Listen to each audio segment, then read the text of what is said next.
Yo, what's up guys? Welcome back dito sa channel natin. And nakapag-change oil na tayo ng Click 125 version 1. Ang gagawin natin, tatanggalin natin yung kanyang indicator na kailangan mag-change oil. Since nagbago tayong ng noise at newly change oil na yung motor, ang gagawin natin, tatanggalin natin yung nakalagay dito na change oil.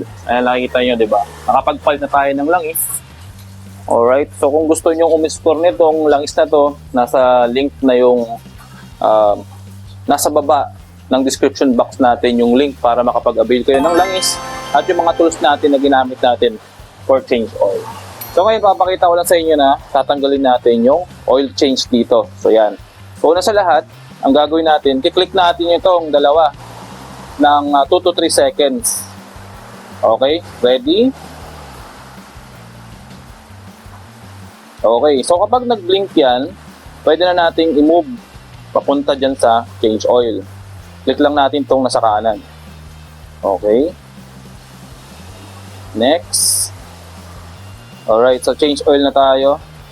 Punta natin dito. Pakitan natin. Gawin natin 3K ito. Alright, sorry. Nagkamali. Ulitin lang natin yung method. Method. Okay, change oil. Ayan, gagawin natin itong 3K. Ito naman ang gagamitin natin sa left side para mag 3K siya. So yun, nailagay na natin and click na natin.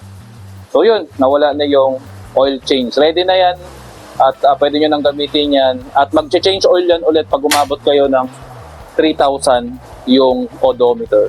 So kung may bago kayo natutunan dito guys sa ating channel, please like, share, and subscribe. Hanggang sa muli. Paalam.